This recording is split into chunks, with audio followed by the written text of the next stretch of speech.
Hello and welcome to Culture in Between, a podcast all about exploring the unique experiences of people who grew up in a culture outside of their parents' culture.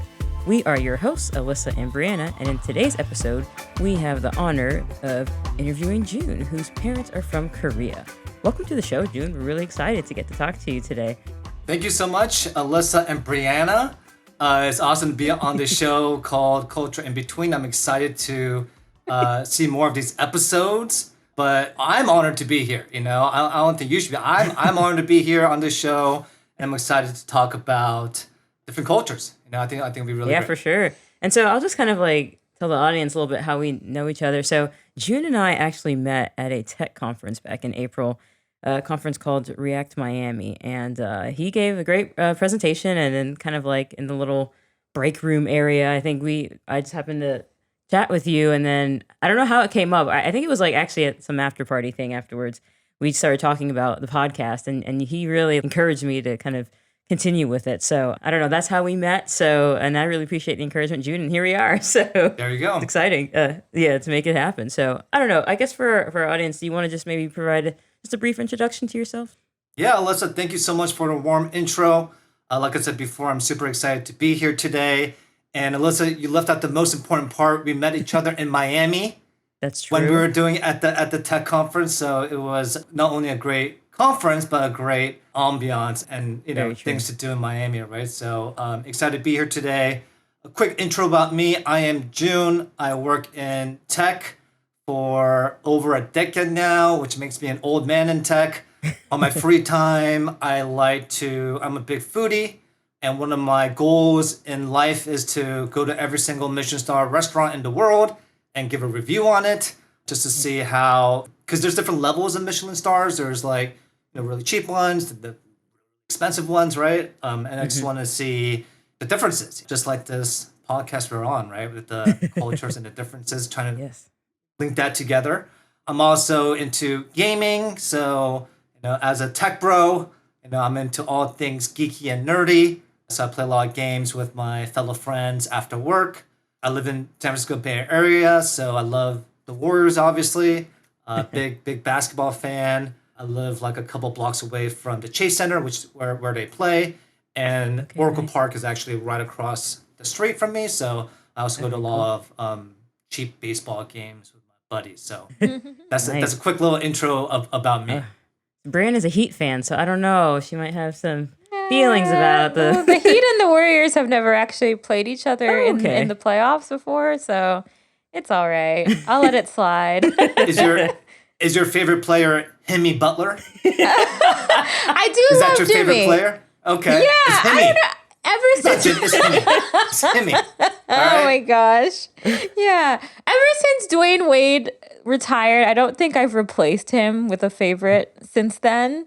But obviously Jimmy is he is the heart and soul of the Heat now. So yeah, I love Jimmy. I love Himmy. There you go. And you're close. You got to the finals this year.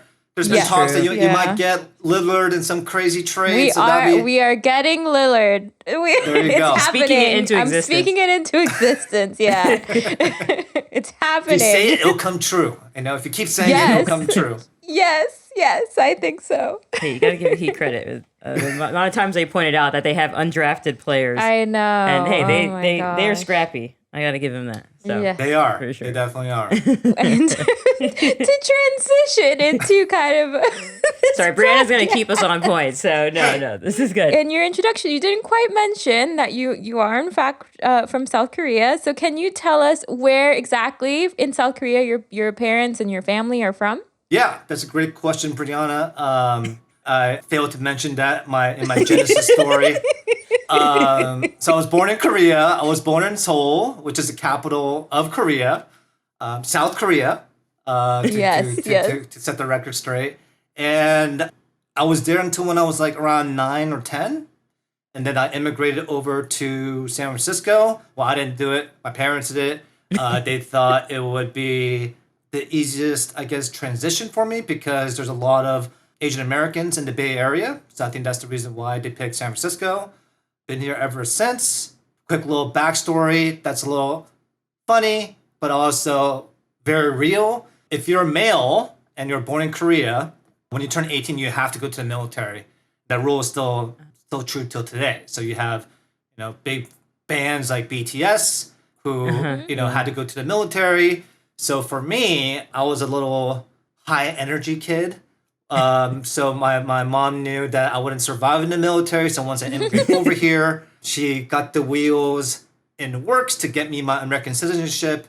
So I had to relinquish my Korean citizenship to avoid going into the military. But that's a quick little fun tidbit. Interesting.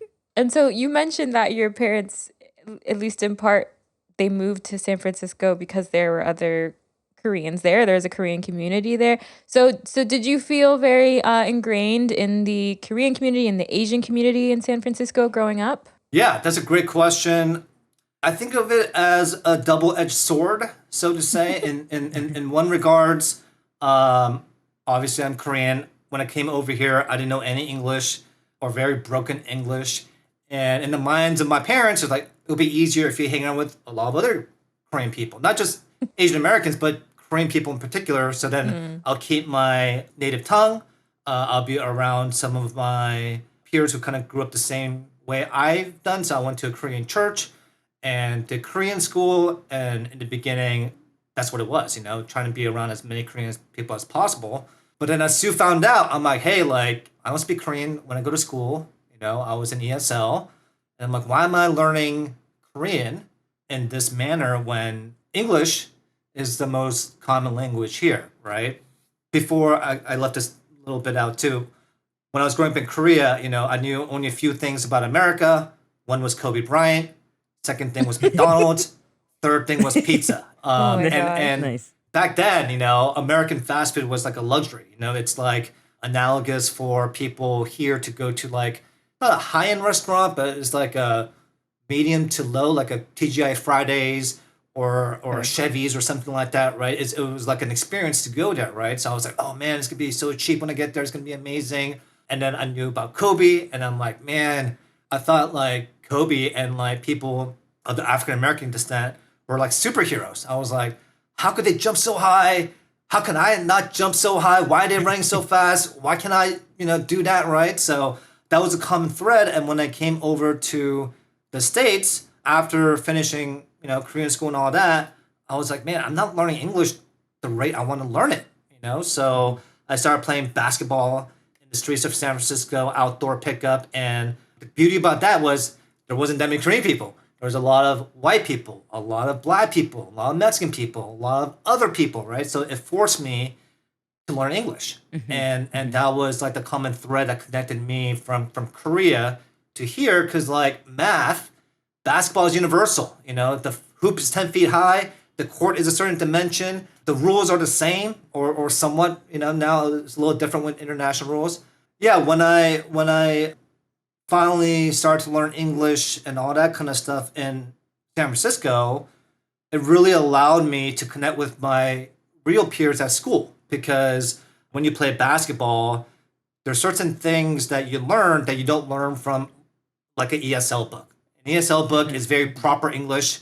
It's like, hello, ma'am, how's your day going? And it's very proper English rather than just natural English. I think that's the best way I could describe it, is you fill with a lot of slang words, some swear words, some idioms. And idioms was a hard thing for me to grasp because there was no idioms back in Korea. So a fun idiom is oh, it's raining cats and dogs, and I always thought, I'm like, but why cats and dogs, Why can't it be giraffes and elephants? Because they're bigger animals. And in that sense, they pee more or something like that. I don't know. Why is it cats and dogs? Oh, that's just the way it is. And a lot law of English rules, there's a lot of exceptions in English, right? A before E, whatever that little rhyme goes, there's a lot of these gotchas in English. And being on the basketball court really allowed me to connect with people at my school and at my peers. But the trade-off was that I started losing my Koreanness, and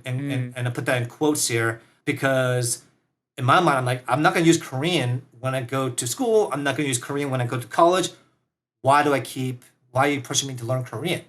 So that's a little backstory of me immigrating from Korea to Great, great. No, yeah, that's a good. So we talked into a little bit about things. I'm curious about you saying you felt like you kind of lost some of your Koreanness a little bit. Hmm. What does that? What do you mean by that? I guess, and like, do you feel like you've gotten that back now that you speak English very well? Like as I said, he gave a speech at a tech conference, guys, and it was great. So your English is fantastic now. So like, how do you feel like I don't know as you've gotten older, kind of acclimated?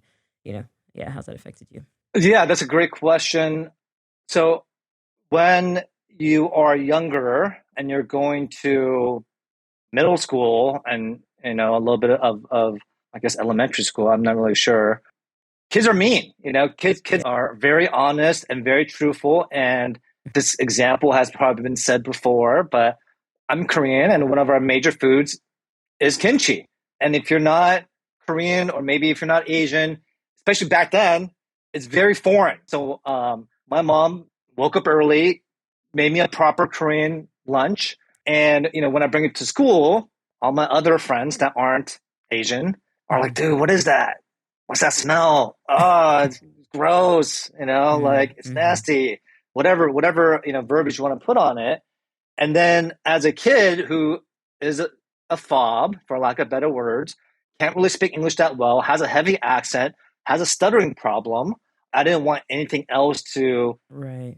make my life a little bit more difficult, right? Right. So then instead of like, traditional Korean food, it became like, Mom, why don't you just give me money for like a hamburger or something, or like Mm-hmm. a hot dog, at school, because that's what all the other kids get. And then as a very stereotypical Asian mom, she's like, what's wrong with my cooking? You don't like my cooking? Like you grew up on, you love this. You love like all this Korean stuff. And I'm like, well, like it's all my friends don't really like it. And I'm trying to learn Right. English and it's really hard, right? So at that age, I personally started to detract away from going to not eating Korean food, or especially when I'm going to school or going less to Korean school or less to Korean church, because I didn't think like what the point of that was, because the whole point that we immigrated over here, like most Asian families, there's only three professions that your parents will be happy with, right? Yes. Doctor, lawyer, engineer, and if you're not Yep. those, then you're a failure. You're just like, I don't know what's going on with you, We right? can relate to that. Right. So We then, can. so and in my mind, I'm like, I'm a very logical type of person. I was like, well, if you want me to get to a good college, this Korean thing ain't going to help me get there. I need to learn English at a very rapid pace so then I could kind of fit in with my peers, right? And to answer your second part of the question, Alyssa, in terms of am I getting it back? I go to Korea every year in December for the past like 7 years, Oh, 6 or 7 years, mhm, despite, except for the pandemic time. mhm. And, all my relatives now are like, man, look at this white boy coming through. He lost all his Korean. And I'm like, Yeah. what do you mean? Like the whole point for me to go to America was for me to go to a good school and get a good, Right. job. And that's what I did. I accomplished that. But it goes back to the point where, and your podcast title is very relevant here, a culture in between. For me, now I have no culture. I'm not really American, no matter how well I speak English or how many hamburgers I slam or how many pizzas I could Yeah. eat. I'm not really Korean because I lost that tongue, I lost that accent, I lost the values and the morals of being Korean. So I'm in this like purgatory limbo type of area, right? Mm. Where you go there and you're like, yeah, I'm Korean. You're like, no, just the way you dress and the way you talk, I don't think you're Korean. And then you said like, oh, you speak very well English, but if I go to certain places in America, like the South, and I've been there before for these tech conferences, uh, you know, people never think I'm American. They're like, oh, this Mhm. guy is, American, right? Whatever that means. So, like to answer your question long-windedly, even though I want to get it back, I don't think I can get it back, if that Gotcha. makes sense. Yeah, and I mean, I feel like I got the most teasing when I was in elementary school for sure. So I can relate for different matters. I was a little bit tubby, but I Wait, can get you're a it. bit what? I Tubby? was a bit tubby, yeah. I was like, chubby or tubby, whatever you Oh, want to go with. Yeah. oh, okay, okay. I um, never heard that before. yeah. See, there's another word. Yeah. Yeah. But yeah, so and I totally we can relate to like my mom would say doctor, teacher, lawyer. The kind Just of yeah. the Her mother was a teacher, so so yeah. yeah, but Okay, yeah, okay. definitely you have kind of a limited scope of what careers and stuff. So yeah, interesting. That's I can see how that's a bit conflicting. Yeah, because you've you were brought here, you assimilated, and but now you're kind of like, and you go back home, so to speak. It's, oh no, you're not really, you're American now. So, but Mm-hmm. when you're here, it's like, yeah, I can understand that confusion. So for sure. All right, so just kind of going back to your upbringing, and you were talking about what school was like and how you tried to fit in the U.S. But you're old enough to remember your schooling in Korea, at least a little Mm-hmm. bit, I'm sure. So can you speak to some of the differences that you noticed when, like, between Korean school and American school? Yeah, Korean school was a lot more ruthless, where teachers sometimes resorted to physical violence, like the ruler slap on the hand. That was very common. If you do it over here in the States, that's like a lawsuit waiting to happen, right? I think the vigor in Korean schools was a lot more intense. I think the reason why is because if you compare Korea to America, Korea has maybe 3 or 4 major companies that everyone wants to work at. Your Samsungs, your Kias, your Hyundais, maybe Niantic or something else for like gaming and stuff like that. But there's not a lot. In America, very different, right? You have tons of companies that are huge.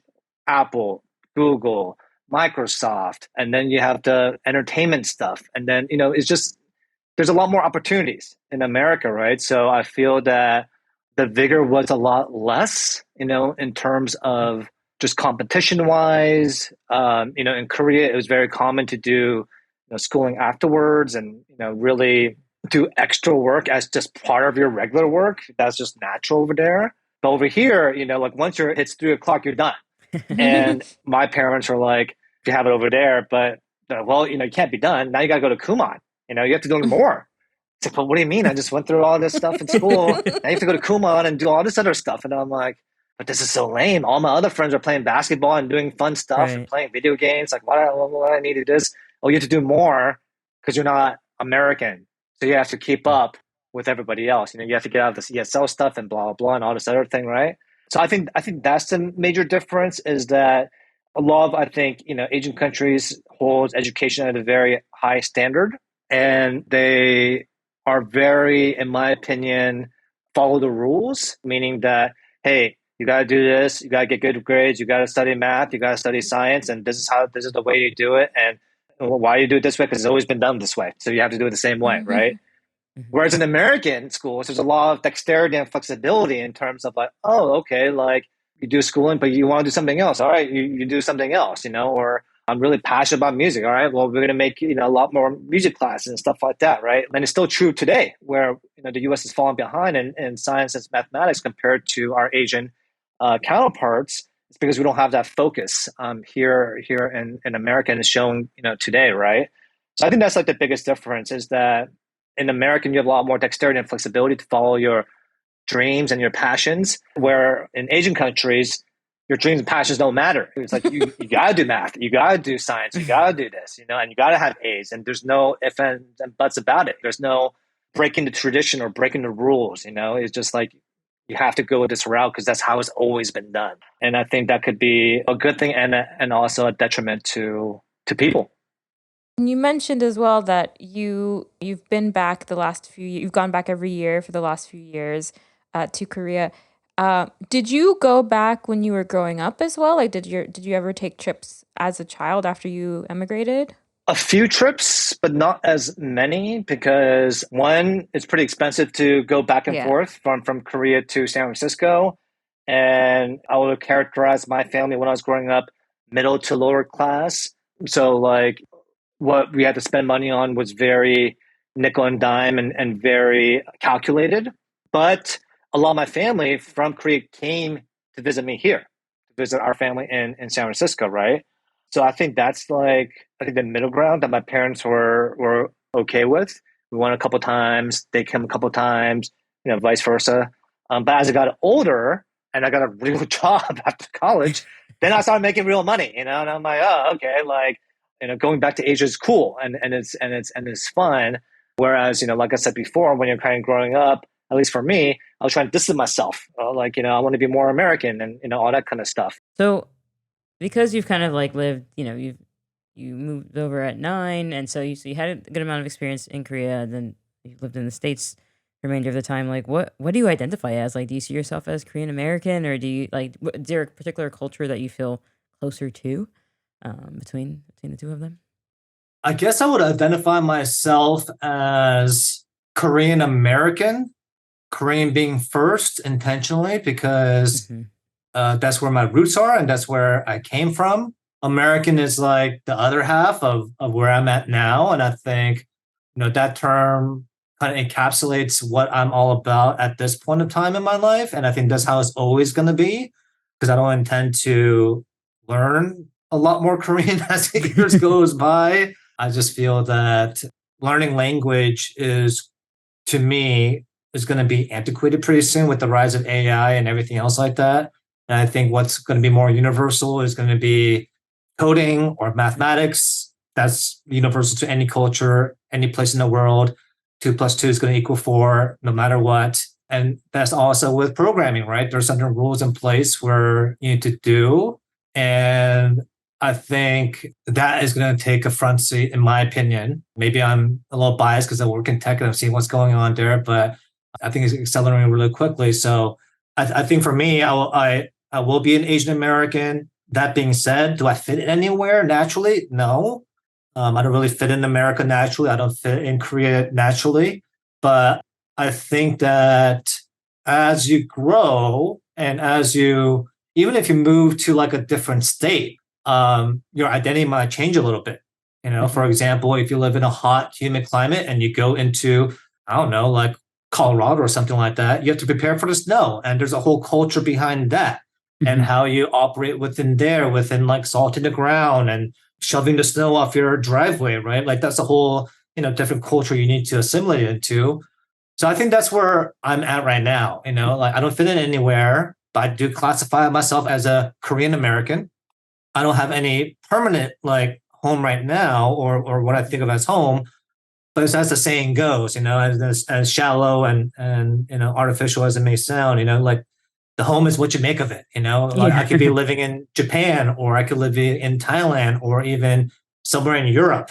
I think I'll still be Asian American because I won't be learning a new language or anything like that. But I'll be acclimated within their culture for sure. And that's what I love to do as well, is to travel and to get a lot of different perspectives and all that kind of stuff. And I don't want to sound like a therapist, but like, I guess my question is, how do you feel about that? About not really feeling like you fit in either culture or anywhere really? How does that make you feel? Yeah, that is a spicy question. I Yeah. like it.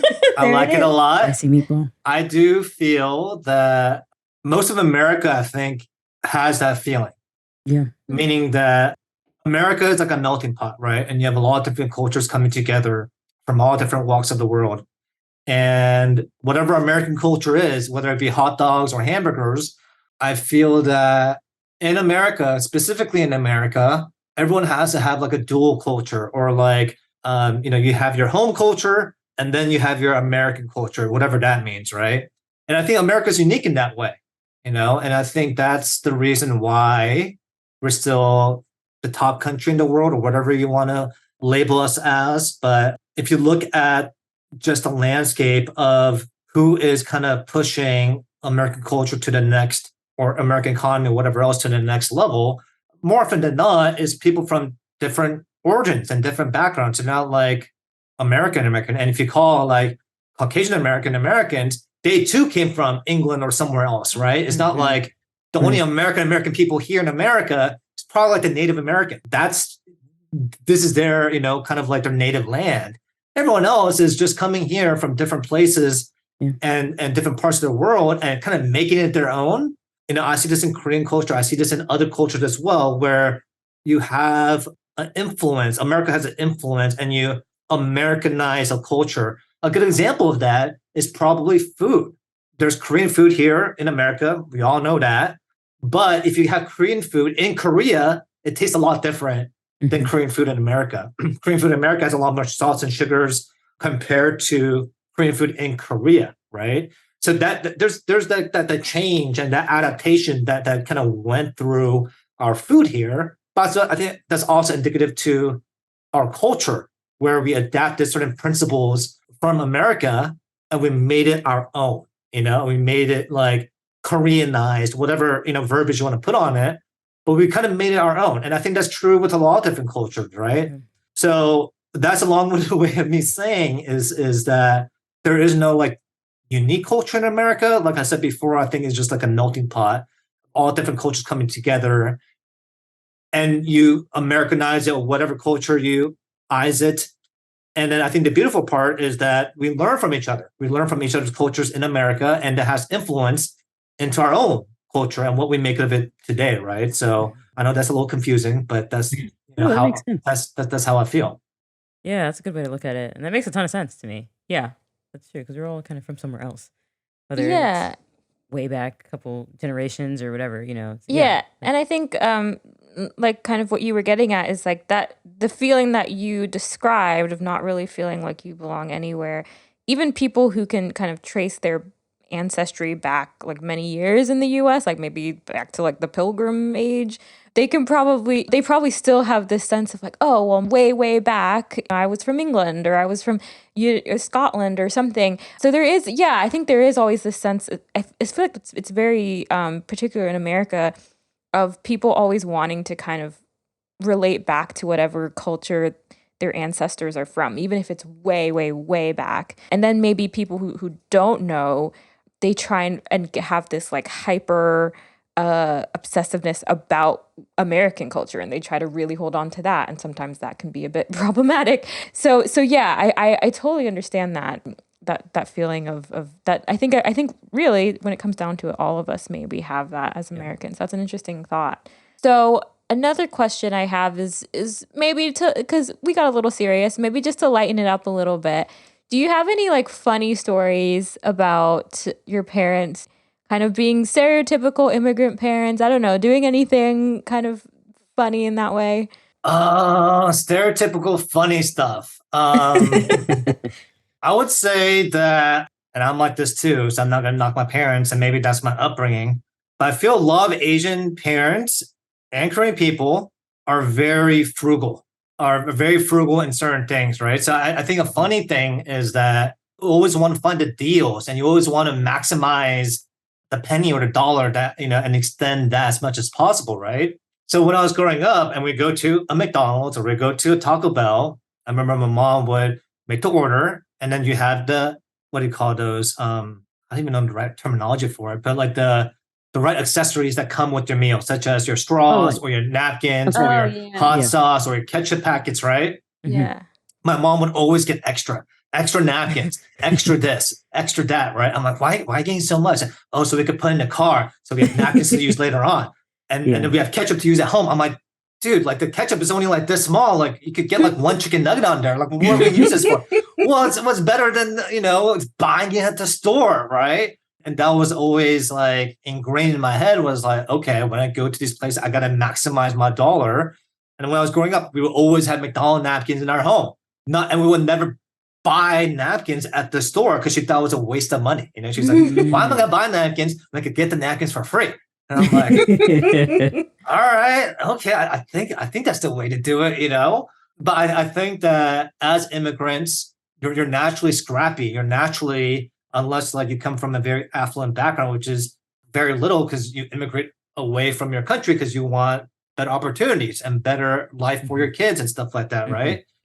So usually immigrants have a wealth of resources available, So that was one way that you would always have a stockpile of all these utensils. That's the word I was looking for. Utensils and napkins and sauce packets readily available, And I think that's pretty ingrained, not only in Korean culture, but I see that also in a lot of my Asian friends' homes as well. That's a pretty normal thing is to stock your home with McDonald's napkins, whenever you go to McDonald's and get that extra you need, right? So that's funny.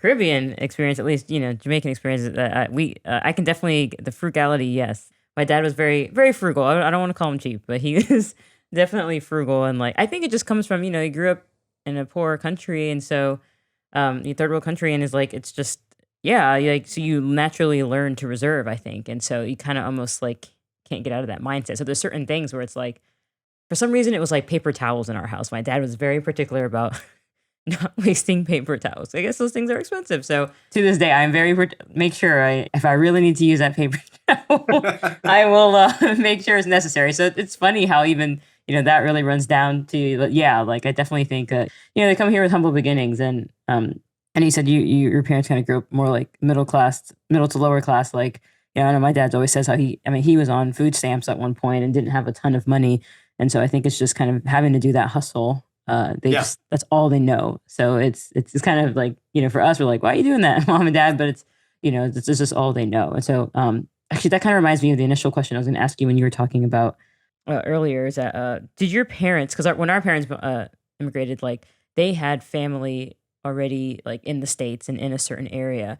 And that's where they went to. So like my mom went to New York first for school, and my dad was in DC area. Did you have family or relatives or something already in the Bay Area? Is that kind of why they chose that location? No, no, I think it was primarily when I was talking to my mom later, when I got older, I was like, why'd you pick San Francisco? Why don't you pick like Wyoming or something like that, right? Yeah. And her, like I said before, I think her answer was, or her answer for sure was that there's a large population of Asian Americans in the Bay Area comparatively to, other places in the States. Arguably, there's a lot in New York, also in LA, but my mom hated the snow.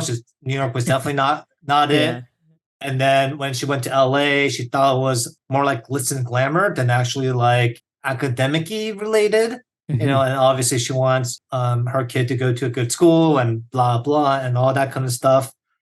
And then I guess she had the foresight to be like, well, you have great colleges in the Bay Area. You have Stanford and you have Berkeley. So you have two choices to go to either of those schools. And then you could live at home so you could save money. Going back to that saving money part, right? And when I was growing up, like, oh, okay, that makes sense. But as you get older, you're like, no, I'm not gonna live at home when I go to college. It's so lame. Like this is my time to break free and do, what I want to do.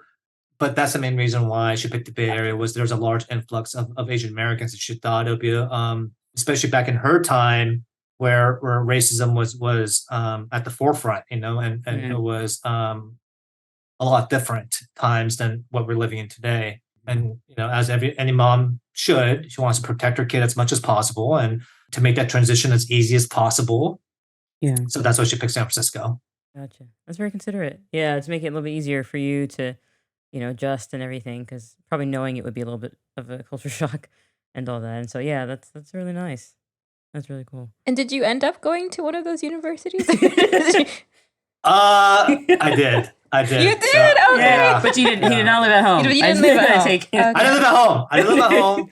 But I went to Berkeley and Awesome. Great school. I went to the full college life and joined a frat and did all the fratty things. And I still say till this day, Berkeley was the hardest thing I ever done in my life compared to any work I've done, compared to anything I've done so far in my life. That was the apex of like how hard I just had to live, because one, it was a very stark difference from living at home. So I have all these liberties and freedoms now. So you have to balance partying and balance going to classes. And Berkeley, you have the top of the top, right? So, even though I was smart in my high school, competing against like the smartest kids in all the high schools, and then that competition was crazy, like I never like seen that kind of competition before. It was so competitive that people during midterm and final week, I still remember this day, I still have horror stories in my head and nightmares where kids used to camp out at the library like for a week and with like tents and stuff, and like live there. Like it was insane, right? But that prepared me for the life I'm embarking on today. So I'm super grateful for that. Yeah. And is your mom proud of your work now? Does she understand because you work in tech, but to my understanding, you're not quite an engineer. So does your mom understand the work that you do, and is she happy with it? Or do both your parents, I guess? She has no idea. So I'm not in engineering, but it's what I call like a developer advocate. So I talk to other engineers on how to optimize the workflow or introduce new tools to them, right? I think that she's just happy that part of my life is over. In her mind, it's like the hard part's done. And like like any other Asian parent, you want your kid to be studious, when you're going to middle school, high school, college, right? And then like with the flip of a switch, they're like, well, now you need to get married and have kids. I'm like, what do you mean? Like, I was just studying the whole time. I couldn't even date, like, what are you even talking about, right? That transition is just so quick where in her mind, she's like, okay, well, you're all done now, your professional life's done. Now your personal life, give me grandkids, I want grandkids now. Oh my gosh. I guess it's crazy how relatable it is. Yeah. It's always the next thing. It's like, okay, you checked off, you did what I expected you to do. I don't know. I'm not saying my mother's love is conditional, but sometimes it feels that way.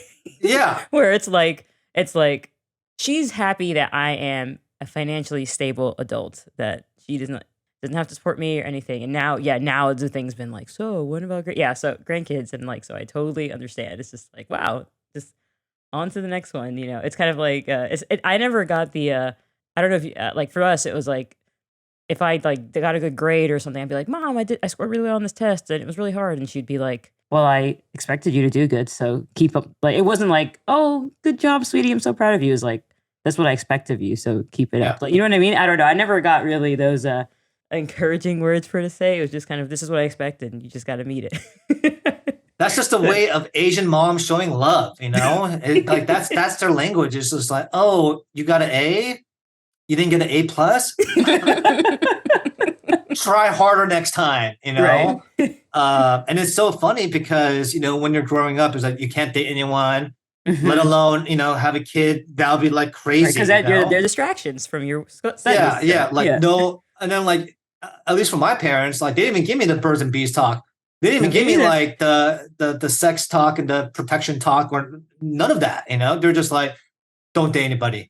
Concentrate on your schooling, right? But right after college, like, all right, so when you having what? I haven't even dated anyone like seriously yet. What do you haven't even met any of the girls I even dated before? Like, what do you mean? And then it's just like I think it was a different time when our parents were living, and especially my mom when she got out of the Korean War, and like the only thing to do back then was like get married. And Asia is still very a patriarchal society where the woman is more of a homebody and the man is usually the breadwinner, right?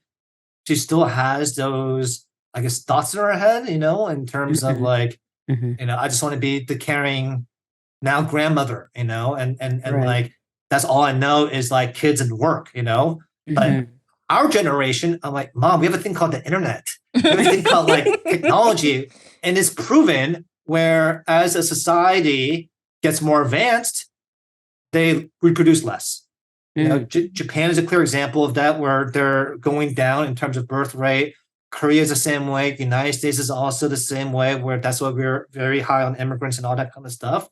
It's because as a society becomes more technology advanced, they reproduce less. They have sex less. It's just a proven fact. And when I tell my mom, like, oh, maybe I don't want to have kids, maybe I don't, and then she's like, what? You got to have kids. And then her rebuttal is, who's going to take care of you when you get old? Like, when I'm old, you're taking care of me now. You and your sister are taking care of me now. So like, I'm set, and I'm like, Mom, of course I'll take care of you, but I'm on the forefront of tech. We have self-driving cars. I'm pretty sure when I get old like you, there's going to be robots that's going to wipe my butt and take me to the doctor's office or do whatever I got to do. I could see that. That's not in so far distant future, But I think her mind is just like babies and work. Gotcha. Everything that's ingrained in her mind. That's her next thing for you now. Is that, And do you have siblings by any chance? Like, I'm just curious. I do. I have a sister, and she became the golden child of our family. She became an oral surgeon. And she's working on my teeth actually this Friday. That's cool. Obviously, I'm not going to pay her anything because it's my sister. But she's she's now like the golden child, right? Like, she's the doctor in the family and all that kind of stuff. And, she wants to have kids. And I'm like, there you go with the kids thing. I just want to be the funkle. I just want to spoil the kids and go in and out, and do my own thing. But okay, gotcha. Why can't you be more like your sister, huh? Is that do you ever get no? I'm just, oh yeah, all the time. My sister was like super smart. She skipped like 2 grades in like grade school. like, way smarter than I am or than I'll ever be. And that was like, she was, I don't know if you could tell, but I was always against the grain and she was always with the grain.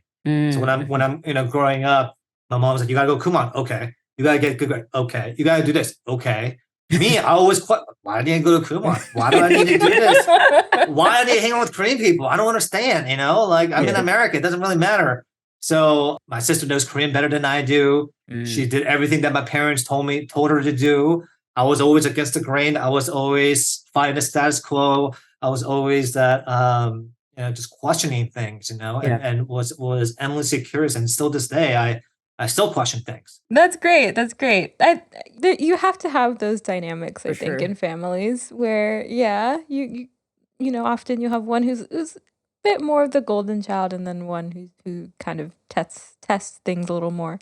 Brandon was the golden child growing up for sure. Yeah, she's like way smarter than me. Yeah, we've kind of both been both. Yes. Yeah. I'm the financially stable one, so now I am the mother is proud with me at the moment, but I don't have kids, so she's not, she hasn't been harping on me too much, but I know that as the time ticks with that, she will get more and more. So does Brianna have kids or no? Oh, okay. No. I don't know. No. I'm the one. I mean, because as we've mentioned in past episodes, I am like. He doesn't know about your background. Yeah, I guess that's true. So I am an opera singer. I've studied music in college, all throughout college. Undergrad and grad school. So she pursued her art. Yeah, so I've pursued my art seriously, for better or for worse, and so needless to say, as an artist, I'm not super financially stable, and haven't been. I've had moments, but I haven't been while I haven't had like a full-time job. So so my mother is definitely not proud of that. And I think she's regretted even encouraging me to, not that she was ever super encouraging, but I think she regretted at least entertaining the idea of me singing when I was like in high school and middle school and all of that. Now she's like, wait, I didn't expect you to actually like go into this professionally. I think it's cool. It's definitely a hard thing, but like watching her actually do it, it's like, that's hard to get paid as a professional musician. So you always should keep that, pat yourself on the back for that. For getting professional gigs. So yeah, I think that's great. I think that I was having this conversation with somebody else too, where it's very rare for an Asian family to embrace the arts, let alone the creative realm. And I think that is a secret sauce or the superpower going forward. A good example of that is going back to the college story, right? If I gone to Berkeley or Stanford, and I go to Berkeley, and my first year, I'm like, hey, Mom, I'm going to drop out now. And I have this cool music idea at the startup thing where I'm going to incorporate tech and like music stuff or just music or whatever else. I'm going to do that. She'd be like, you crazy? You're gonna drop out of college you worked your ass off for and go into Berkeley and now you're going to quit? Like that's you're nuts. You're crazy. What's wrong with you, right? But if you look at my Caucasian friends or my white friends, and Steve Jobs or Bill Gates was like, "Hey, Mom, I got to Harvard, but I'm gonna quit. I'm gonna do the software thing. I think it's gonna be big. Or a Zuckerberg, right? I'm gonna do the social network thing. Right. White families will support that. They're like, you should do it. You have my full support. I believe in you. Asian families are like, what are you? Are you on drugs? Like, what's going on with you? Are you mentally unstable? Like, what's happening? But I think that's why there's so many of these white founders and not only tech, but in all these other industries is because like, yes, it's hard. Yes, it's not a proven route. Yes, it's going against the grain, but I think that's what makes them special. That's why it's very clear, Asians are very good at following rules and staying in the lane, keep your head down, do everything that you're told to do. But, you're not taught to like go against the grain or question what's going on or doing something independently or going down a road less traveled or starting your own business or starting your own company or doing singing, right? Like that's very taboo still, and I think that needs to change, and I think it's slowly changing. Mhm. And that's what we see a little bit more Asian CEOs doing, cool stuff out there. Mhm. But it's still very much, if you go to Asia, is just go to a good college, follow the rules, work at Samsung, get your life set, or Yeah. financially stable, whatever Stable, that right. means, right? But I think that doing the arts, doing the creative, or doing something on your own not only takes courage, but like I said before, is a secret sauce, or the superpower to do something really compelling in your life, right? Mhm. And I really believe that. Yeah. I really do. So I have the utmost respect for you Yeah. for doing the singing thing because that's awesome. Yeah. Thank Yeah. you. So I think, yeah, it's true that our Jamaican parents are definitely like, "What are you doing? Like, why?" I think because for Yeah. them, like we talked about, there's like three different job titles you can have, right? And it's like if you don't fit within those three categories, it's like what? And then they're like, "We sacrifice so much to take, to do this," and like I didn't have these options, and my mom's always told us like, "I think you have too many options in America." Sometimes is what she's told us. And I don't know for about you, but like for me, I for sure like almost feel this indebtedness to them. Like I saw where my mom and dad have grown up, and I know it's they given me a better opportunity. So you almost you almost struggle with this like, okay, do I do what I want to do, or do I do my what I've wanted to do kind of aligns with what my parents are okay with. But like, yeah, it's a tricky balance sometimes when you're a child of immigrants and you know their expectations that they want for you, but you kind of you've had different experiences and been exposed to more things, and you like the creative stuff, and they don't always understand that. Yeah, and they have those crazy immigrant stories. Like, oh, when I was your age, I used to walk like 50 miles to go to school with like a bag full of bricks, and like, I had to do this crazy stuff. And I'm like, I get that, but A bag full of bricks. I like that, but you I know, know I'm, exactly what you're talking about. yeah, I'm like, it's not what it is today. Right. Like things are changed. Like Yeah. I understand what you did. I'm thankful for what you did, and that's good for you because you did all that stuff. But like I said before, I think Asian parents are very, or even immigrants are just very want to go for a sure route. Yeah. Like, hey, if you want to become a lawyer, that's for sure. You want to become an engineer for sure, you'll be stable. Doctor for sure, you'll get the not only the stability for our finances, but also the prestige that you Right. would get. But I think that, like I said before, I think the people who has the most prestige and that shows are people who are creators, are people who start their things on their own, are people who take a chance and go against the grain and do something ridiculous and something out of this world. And if I have kids, that's what I'll tell them to do. I won't be Mhm. Yeah. like, you have to become an engineer or a lawyer or a doctor. I'm like, no, like, do what you're passionate about. Maybe you'll be a starving artist. Maybe you won't. Maybe you'll find some cool things that I didn't see beforehand. But I Mhm. think the name of the game is being creative, and I think that is something that's going to be very sought after in this AI driven world that we live in, because things like become a lawyer could be automated with something like a GPT that could crawl through millions of case files in an instant and come up with some kind of response, or even becoming a doctor or engineer, even our jobs, with GitHub Copilot or some of these other things that could help you code. I could see it where it could code better than a human can, right? Mhm. Then what? What happens then? But it'll be very rare for like an AI robot, to do something independent like an opera singer, or doing something in the arts or creatives. That's gonna be very hard to duplicate, in my opinion, going forward. Yeah, I like this conversation. Yeah.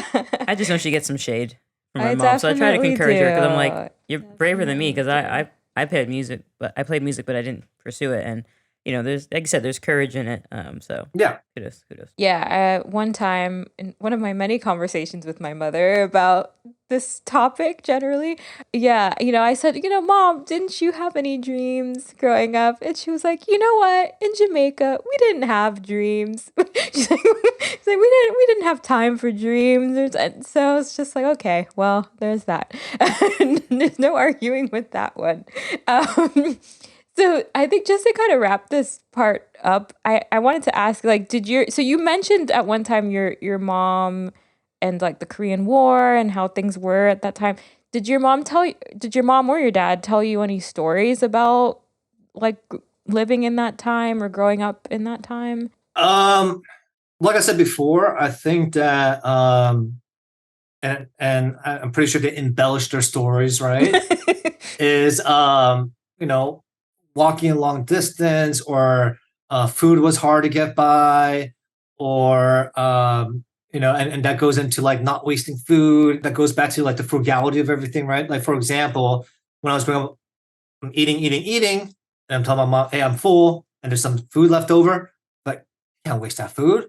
When I grew up, we didn't have that much food, so you had to eat all of it. Even though I was full.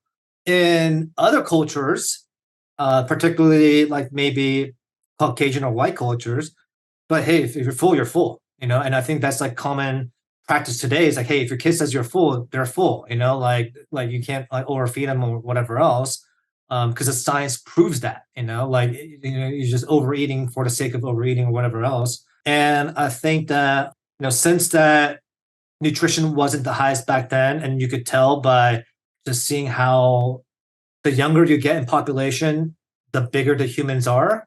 So I don't know if you noticed, but like Gen Zs are a lot taller than millennials, and then before that, the boomers, and before that, whatever generation there is. And I think it's because of nutrition, right? Like, back then you probably didn't get to eat and didn't have all the luxuries that you have today. So kids now are a lot bigger. I see that, when I go out there, I'm like, holy crap, you're like 12? And you're like, I'm like looking at you like this, like what's happening, right? Yeah. And I think that's what our parents wanted, or at least my parents wanted, was like, hey, I'm gonna shove milk down you. I'm gonna shove all this food down here so you could be like a lot taller and a lot bigger than I was. And I think that was the main thing within the Korean War. Was it was like food was very hard to come by, and from that war came out some dishes in Korean culture that's still true today, that has become one of my favorites. And one of those cuisines, or one of the food dishes, is called budae or army stew, right? And what that means is that you get whatever else is in your fridge, you put it together in a boiling pot, you make it all together. And today it's been a lot Americanized and modernized, where you have spam in there, you have hot dogs in there, you have ramen noodles in there, you have kimchi in there, you have tofu, and you have like everything up in there, right? But that's became one of my favorite dishes. But that spawned from the Korean War. It was because they didn't have enough food, and they had to figure out a way to make something delicious. And out of necessity, that's what came out of it, right? So I think that they're only trying to give me and us things that they didn't grow up with. Yeah. And to make that a reality for us, like having ample enough food, having a good shelter, having an opportunity to go to good schools, having the opportunity to become more than what they were. We talked about this before too, where we're pressurized to make them proud, or make it not go to waste for the sacrifices they gave to us, for immigrating and going through this hardship and all of that. I respect that 100%, right? But like I said before, they're all about taking it safe way, all about what they admired when they were young. Like, ooh, a doctor, ooh, a lawyer, ooh, an engineer. The utmost, not only monetary wise, financial wise, but also respect wise, and that's a big thing in Asian culture, is like your face, and the value that you bring, and how other people will look upon you, right?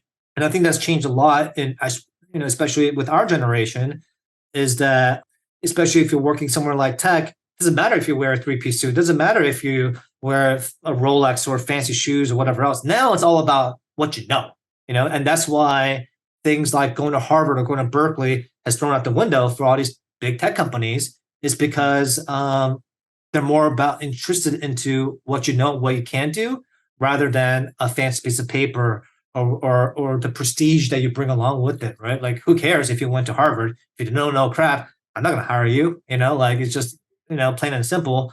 But I think that's what our parents, or at least my parents, instilled in me, is they want to give us things that they didn't have when they were growing up, or give us a little bit better opportunities that they didn't have, right? So I can't knock them for that. That's their mindset, and we have our own mindset. And I think over the years, I've broken down my mom to accept other things that I want to do later in life, and they may not fit into her grandmaster plan. But at the end of the day, I just ask her, hey, do you want to see your son happy, or do you want to see your son forced into something that they don't want to do?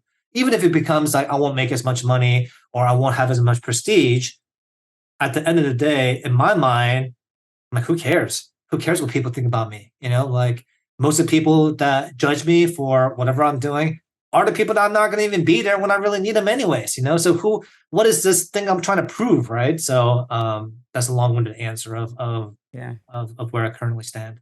I understand. You brought up some really great points, and I think we make jokes about how mother's love is conditional and all that, but it's all in good fun. Like they don't really mean any malice by it. Like it No. really is just like I would say they made sure our creature comforts were there, right? Like you have food, you have a house over your head, those kind of things. Sometimes I felt for us the emotional thing or like empathy thing wasn't really there. But that's just something from their upbringing. Like it was just kind of like, you gotta survive. And so they're trying to make sure, we're met there. And we can totally relate too on I think the bragging rights or like the kind of being able to prestige, as you said, is a big deal. At least, I don't know, like, oh, my son does this, my daughter does X, Y, and Z. Yeah, definitely can see that as a thing, I guess.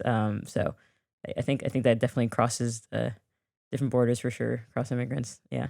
All right, so now I want to kind of transition into talking about Korean culture more broadly. And the very first question I want to ask is the same thing we asked to our other Korean American guest. And that is about this recent wave of just popularity of Korean entertainment, K dramas, K pop, Korean skincare. What do you make of this global outbreak of popularity in Korean entertainment? Yeah, that's a very good question, Brianna. I have some strong feelings about this. I'd love to hear them. It's a little spicy take, but I'm going to say it because I believe in it.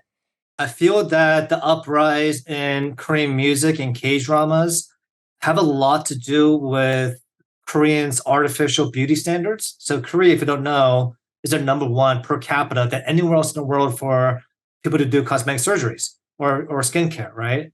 We spend the most. And one of the most popular ones is to have the double eyelid surgeries to make your eyes look bigger, to make it look more Caucasian, look bigger, like anime style, right? Which is not indicative to how we really look like. So that's following the West beauty standard, right? And other, trends that have been coming up in the last few years, or maybe 5 to 10 years, is you want to, especially women, want to augment different stuff about their bodies to make it look more Western, right? I'm not going to go into the nitty gritty. You guys probably already noticed, but there's certain things to make it, you're not naturally built like that, right? But you want to make yourself more Americanized.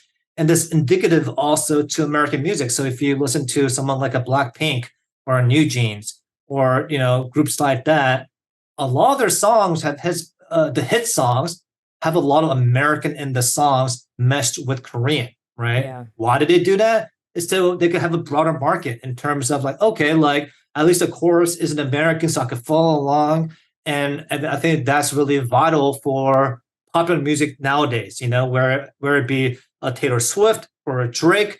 The commonality that I see is that their songs are very easy to follow along and to sing to. When you're at a concert and when you sing those tunes or sing those words, you are somewhat connected with everyone else, right? And if it was all in Korean, in my opinion, I don't think it would have the reach as it would today. Alongside with that is the way that Korean pop stars dress, both men and women, are very westernized. The dance moves are very westernized, and I make fun of it to my mom when I go back to Korea. I'm like, look, like these Korean girls are trying to be like Beyonce, and they have like the same thing as like a Beyonce, and they're acting like that, right? And like that's kind of lame, in my opinion. Like it's a little lame to do that because you're just following the West and what they do. Now, Korean dramas are a little different because they're mostly in Korean. They have a little bit of American anecdotes here and there, but they're mostly in Korean.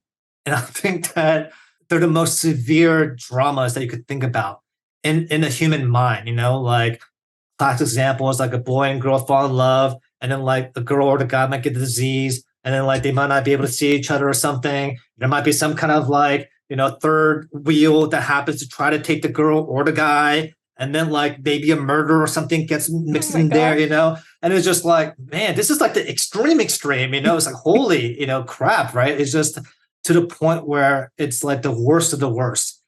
And for better or for worse, humans thrive on drama.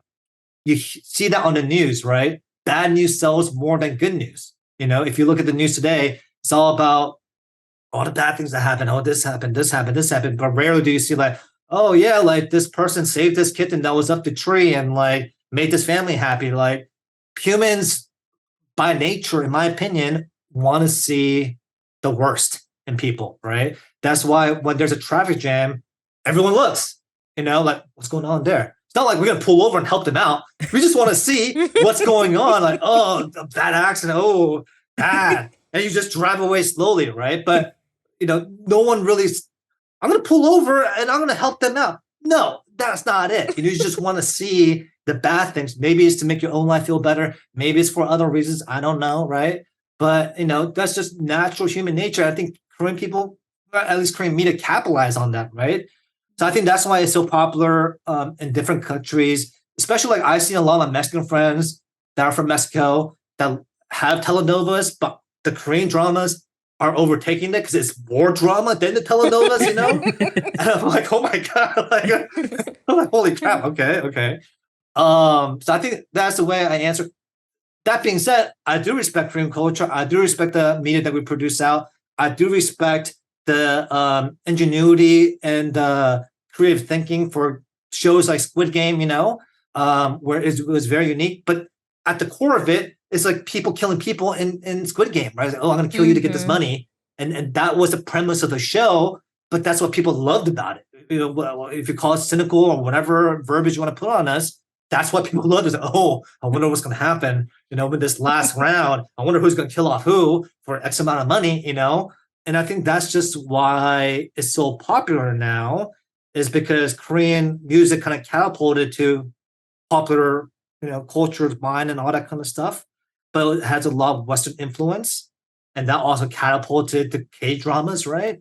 But now I think that Korean immigrants or even Asian immigrants will have a lot easier time to be assimilated into American culture, right? Because now it's cool to be ethnic or to, come from these countries and you're viewed as exotic or, whatever, they describe us as.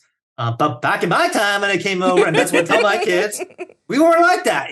They made fun of us for our food. Going back to the kimchi example, right? Oh, that smells funny, right? But now they want to try because it's in these dramas, in these videos, right? And it's become somewhat normalized, whatever that means, right? Yeah. So that's how I feel about it. I do respect it, but it's not like I'm like tuning into the next release of Right. Blackpink You're not on a hype train. or whatever else, right? Like I'm like, oh, it's good music, it's cool, But it's funny because one of my Caucasian friends like, oh, we have to go to this Blackpink concert in Vegas. They're coming through. And I'm like, who cares? Like, I don't care. But he's like, but this Blackpink, like how cool is that? I'm like, well, first of all, Blackpink isn't all Korean. There's like a Thai girl in there. Right. I think like right? 3 of them like are actually they're Korean descent, but they're not like from Korea. Yeah. So I'm like, it's not really Korean, Yeah. But like, I think that as long as it sells, they'll continue to do it, and there's a reason for them to do it. Yeah, that's very, very interesting. Yeah. Our other guests kind of had somewhat similar sentiments about it. Next one, do you have a favorite celebrity from Korea? And it could be a Korean American as well. I would say it would have to be Psy from Really? Gangnam Style. All right. And the reason why is that when Gangnam Style came out, that was very him. It didn't follow any American precedent before. Even the video was wild. It was just like, what is happening here, right? And like I said before, and that's a trend with me, is like I highly respect people who are original in their ideas, who are not afraid to be a trailblazer, no matter how weird or strange it may be. And that set the tone even before Blackpink, even before New Jeans, even before all the stuff that's coming out now. He was kind of like the catalyst, right? Like I'm pretty sure Gangnam Style was like all in Korean or mostly in Korean, and it was so wild that everything in the imagery rise, right? Like guy like in the elevator and like he's coming up, and then like the guy's like doing these gyrations and the gun is underneath his legs, like it's become so big that like he has a statue in Korea of his hands. So if you go to Korea, Wow, really? there's these golden hands, like jumbo sized, in Gangnam, where like he's doing this, but it's just the hands, right? And it's a memorial to Psy. And for me, I respect that man so much. It's just like, wow, like you're a trailblazer, you're authentically Korean, and you had at the time, the highest viewed video on YouTube, like over 1 billion views or whatever else. And that's what I respect a lot in Korean culture is like, make it your own. You don't have to follow the West. You don't have to show off whatever you want to show off, make it unique and be creative about it. And I think those are things that people have affinity to or people are drawn to, is the people who are not cookie cutters, who are not following the leader, who are their own, pave their own path, and really show off their personality in a very unique way. That's a great example of what you just discussed about that kind of originality in music. And producer Dustin on the side here just brought up a picture of those golden hands that you talked about. So that's kind of cool to see the visual of what you're talking about. So interesting. Very cool. Yeah, that's very neat. That's a throwback. I forgot about I know. That is true. Nice. But I love the answer. I love the reasoning behind it for sure. Yeah. Very cool. All right. Next question. Do you have like a happy place in Korea when you visit? Do you have like a favorite place or a place that brings you good memories? So there's an amusement park called Lotte World. It's a place that I used to go a lot as a kid. And I like going back there, even as an adult, to walk down memory lane. But two, it's just a beautiful spot. It's just a beautiful place. It's in Seoul. I was born in Seoul. So that place will always have like a special place in my heart. Second place would probably be Gangnam because a lot of my family is in Gangnam. So that's where I spend a lot of my time when I go back to Korea. But those are probably my two spots that really resonate with me. The last of the trivia questions. Is there something that you do in Korea that you don't do in the US? I would say forcible drinking from my relatives and also some of my friends, where in America, like you could say no to drinking. Like, I don't want to go to the bar. I don't want to go to the club or whatever else, right? In Korea and also in Japan, it's like in culture where if your boss says, hey, we're going out drinking, it doesn't matter if you have 5 kids or 10 kids or a wife that's mad at you, your butt's got to go out and you're going to drink until he stops drinking. That's very ingrained in Korean and Japanese culture, where drinking is not only something done with your peers, but also done it professionally. And it's also like a litmus test on how you can control yourself. So, for example, my cousin works at Samsung, and if he wants to like close a big deal or something like that with like, let's say, I don't know, Sony, and they're like, hey, we're going to go out drinking together. If my cousin shows that he's drunk and he can't control himself, he'll look down upon. You'd be like, okay, the logic is, hey, if you can't control your liquor, how can you control my money? Like you still have to like drink, but also be on, and not be a fool and not doing something stupid and not doing something scandalous, right? You still have to be in the right mindset. You still have to be able to do a conversation. And that shows strength or like power. It may sound ridiculous here, but some of the biggest deals are done over bars, or some of the biggest deals are done over a golf course still to this day, and you're drinking on there all day long, right? And you just have to do it by experience or whatever else, but you just have to be ready for that, whether you like drinking or not, you got to do it. You got to do it. Wow. Yeah, I have heard that. I have heard about the drinking culture in Korea. Very interesting. All right. So we're coming around to the very end. So can you tell me one thing that you maybe love the most about Korean culture? I guess our competitive edge. So I feel like Koreans are very competitive in like things that we do. And we have like a fun word that associates with that. That word is like fighting or fighting, and that is just like ingrained in our culture to be like, that doesn't mean like a physical fight. It means like you're fighting to become the best student or become the best worker or become the best chef or become whatever else, right? Or to win a game, like fighting is like a very common thing that Koreans say to showcase their competitive spirit, and I think I respect that a lot in Korean culture is that whatever we're doing, we want to be competitive, we want to be shoulder to shoulder to not only our peers, but to the rest of the world, and I think that's why we want to do, really good at music, we want to do really good at media, we want to do really good in sports, something that's like universal, right? Where you compete on a global stage, whether it be the Olympics or some kind of world, thing, right? And you take pride in that, we take pride in like, all right, we won this many gold medals, or we won this, against this race or whatever else it may be, right?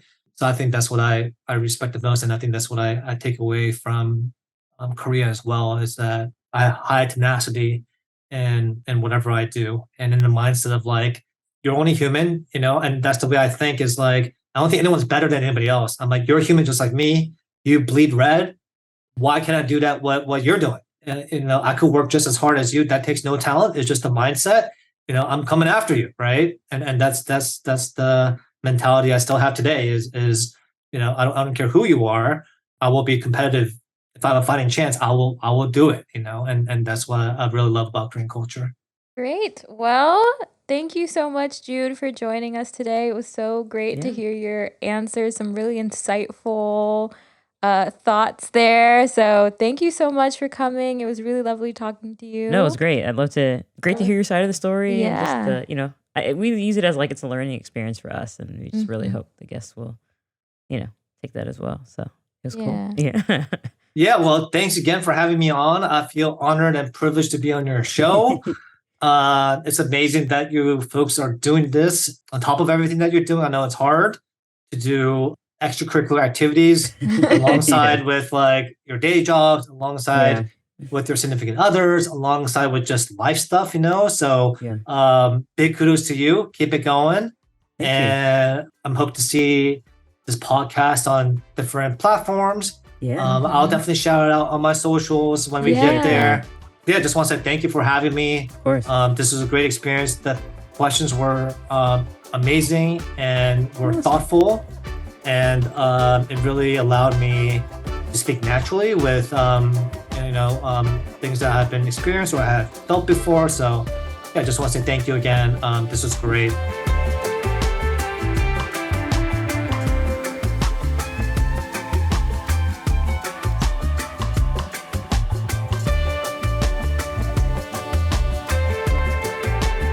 Thank you again to June for joining us today. Those were really insightful answers. It was so interesting to hear his perspective on Korean culture and his really unique upbringing coming here from the age of 9 and having to adjust to American life and how he feels now kind of being in between Korean culture and American culture, not really feeling like he belongs to either one. That's a common refrain we've heard, but it was really interesting to hear his specific perspective. So thank you so much to June. And thank you, listeners, for tuning in to the show today. We do hope you'll join us for future episodes. And we also hope that you will leave a review wherever you are listening to this podcast. It would really help us out and help us to get these stories out there to even more listeners. Thank you, and bye-bye. Have a great week, everyone.